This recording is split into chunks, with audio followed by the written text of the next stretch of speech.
Kagulat World, hindi pa man nagsisimula ang unang laban ni Alexandra Ayala sa Mubadala DC Open, ramdam na agad ang lakas ng kanyang palan sa Washington DC. Pagkatapos ng practice session, sinalubong si Alex ng mga tagahanga. Marami sa kanila ay mga Pilipino na nakapila para makahingi ng autograph, litrato at kahit ilang segundong personal na interaction. Sa video na ibinahagi ni sports journalist Diane Castillejo, makikitang kalmado at game na game si Alex habang isa-isang nilalapitan ng mga fans. May mga dalang tennis ball, sombrero, cellphone at Philippine flag. Ordinaryong practice day pa lamang ito, ngunit mistulang may mini homecoming na agad para sa Filipina tennis star. Mahalagang linawin, wala pang opisyal na crowd count na nagpapatunay na literal na libo-libo ang pumila sa mismong practice. Ang malinaw sa video ay may tuloy-tuloy na hanay ng excited supporters. Sa screenshot, umabot na rin ang clip sa humigit kumulang 48,000 views. Patunay na pati online ay mabilis itong pinag-usapan. At mas lalo pang umiinit ang excitement dahil nakataktang harapin ni Alex ang Olympic gold medalist na si Qin Wenjing sa first round. First meeting ito ng dalawa sa WTA Tour at mismong tournament organizers ang naglarawan dito bilang isa sa mga intriguing opening round matches. Hindi na lang basta participant si Alex sa Washington.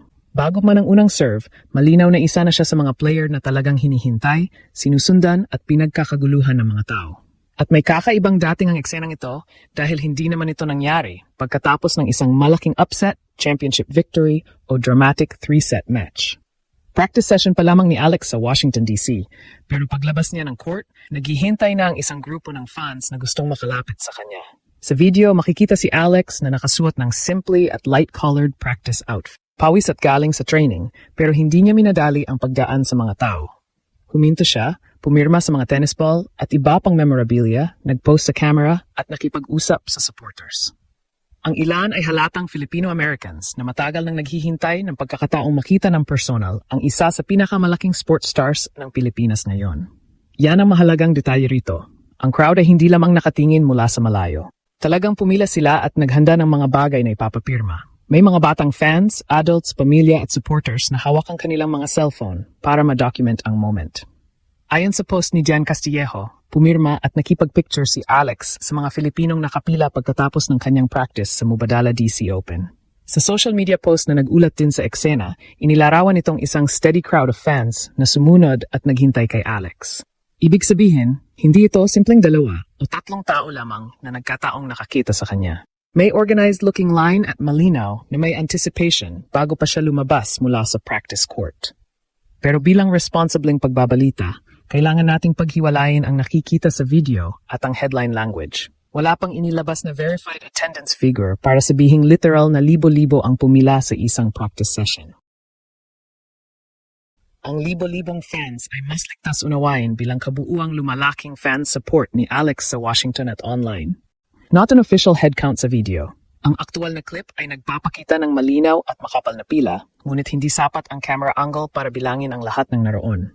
Gayunman, hindi nito binabawasan ang bigat ng eksena. Ang mahalaga, may fans na sadyang nagpunta roon bago pa magsimula ang main draw. Hindi nila hinintay na manalo muna si Alex. Hindi nila hinintay na makapasok siya sa quarterfinals o semifinals. Nandoon na sila mula sa practice. Iyan ang bagong level ng kasikatan ni Alex. Noong mga nakaraang taon, madalas kailangang magpakilala muna si Alex sa international crowd sa pamamagitan ng kanyang resulta. Ngayon, marami nang nakakakilala sa kanya bago pa siya humawak ng raketa sa actual match. Ang kanyang mga laban sa grass season, ang malaking Wimbledon run at ang patuloy na pagtaas ng kanyang global profile ay nagbigay sa kanya ng mas malawak na audience. At hindi basta maliit na tournament ang kanyang sinalihan. Ang Mubadala DC Open ay isang WTA 500 event na ginaganap sa Rock Creek Park Tennis Center. Nagsisimula ang main draw competition sa July 27th at matapos sa August Tucker. May 500 ranking points para sa champion at kabuuang prize money pool na higit $1.6 million. Kasama sa women's field ang world number 3 at top seed na si Jessica Pegula, Elina Svitolina, Naomi Osaka, Madison Keys, defending champion Leylah Fernandez, Venus Williams at Qin Wenjing.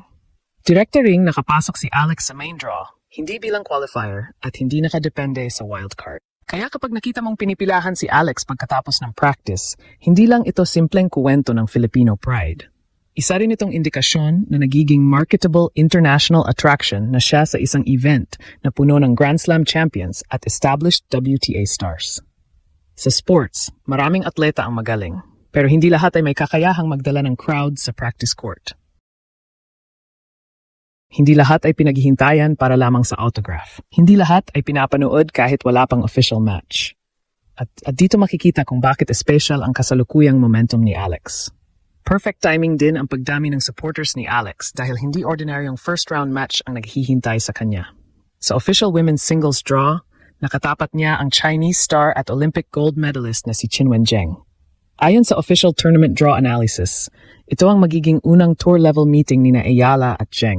Inilarawan ng organizers ang matchup bilang intriguing dahil nagbabalik si Alex sa hard courts matapos ang solid grass campaign, samantalang sinusubukan ni Zheng na muling buuin ang kanyang ranking at momentum.